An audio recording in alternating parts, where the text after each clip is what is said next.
Holy Trinity Church of the Fresco, Last Supper. And so this is, and supposedly it's open for us to see. I don't know if they're going to allow me to video or take pictures, but you know me, I'm going to attempt. I'm going to try to get permission. Cute little church. Way up on the mountain. It appears to be self-guided. It says, press button at rear door to hear narration. We got a prayer request book. And this is it here.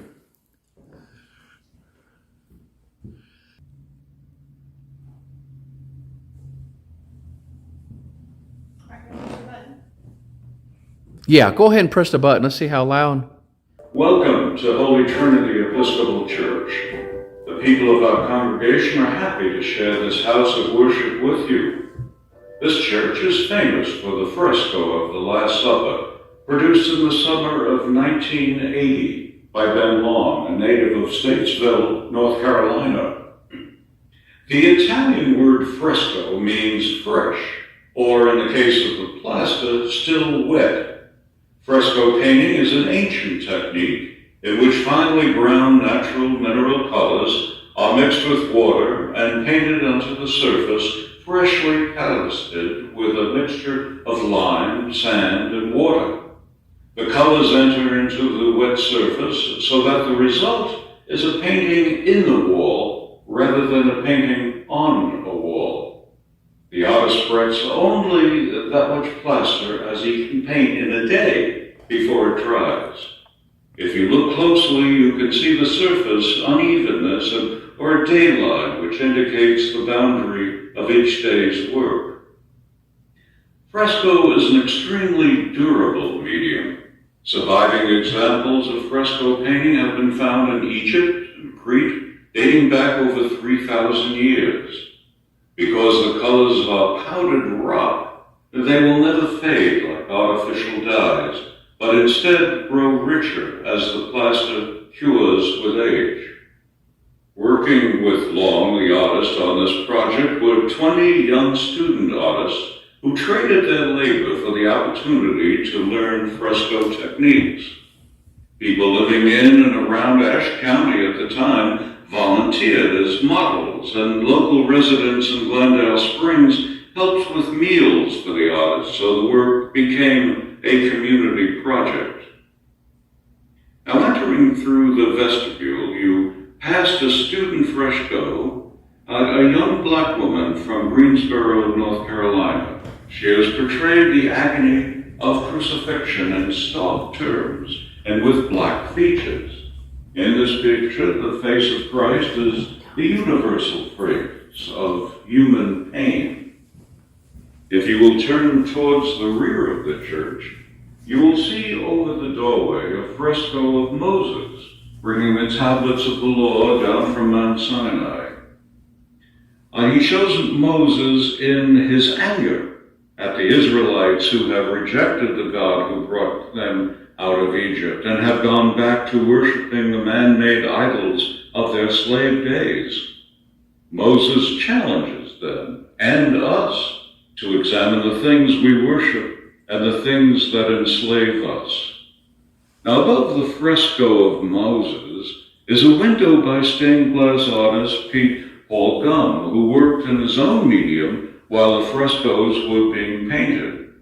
The hand raised in benediction reminds us of a father's forgiveness to his prodigal children and how his hand fed them with bread from heaven in the wilderness.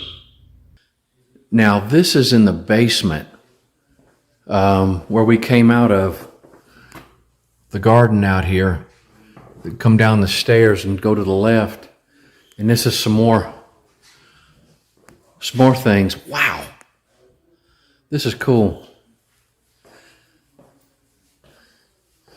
Christ's agony in the wilderness Christ's agony in the wilderness is a hand carving made of cypress wood. It was carved by a young Jewish man. Notice the heart formed by the grain of wood over the chest. Oh, that is so neat. The grain of the wood. This is just naturally forming grain of the wood formed a heart over the chest. Isn't that cool? That is cool. That is so neat. Approximately 20 young artists were invited to study with Mr. Long, and they were given the opportunity to create their own fresco. This fresco depicts the story of Mary Magdalene washing the feet of Christ and anointing them with oil. Yeah. Notice that the thickness of the fresco plaster is less than 1/4 inch. Wow. Yeah, this is real thin.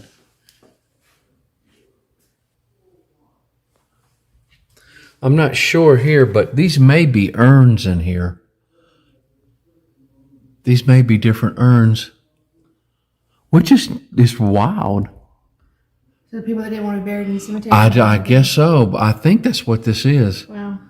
Christ the King is a large mosaic created by John Early in 1920 after being in a private residence for more than 50 years. Its owner gave it to the Holy Trinity Church. Since Christ is our King, King life and death, this chapel is named Christ the King Chapel. That is so neat. Very, very nice. Yes, this is the columbarium, the place of repose for cremated remains of the departed. That's been there and there, I guess. Okay. Okay, so there's each one of these little, is this like there's something in each one of these little boxes? Yeah, there's ashes. Wow. And then this here, Oh, that's right here. The Departure of Christ by Jeffrey Mims was painted during the 1983-1984. He was a student of that same fella that did the fresco upstairs. Long, that's been long. Yeah. Wow. That is beautiful. Absolutely gorgeous. And this is the fresco in process. There's the students drawing out the...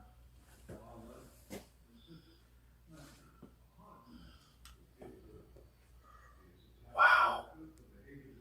So this guy's got frescoes all over North Carolina right here. Hold on a second.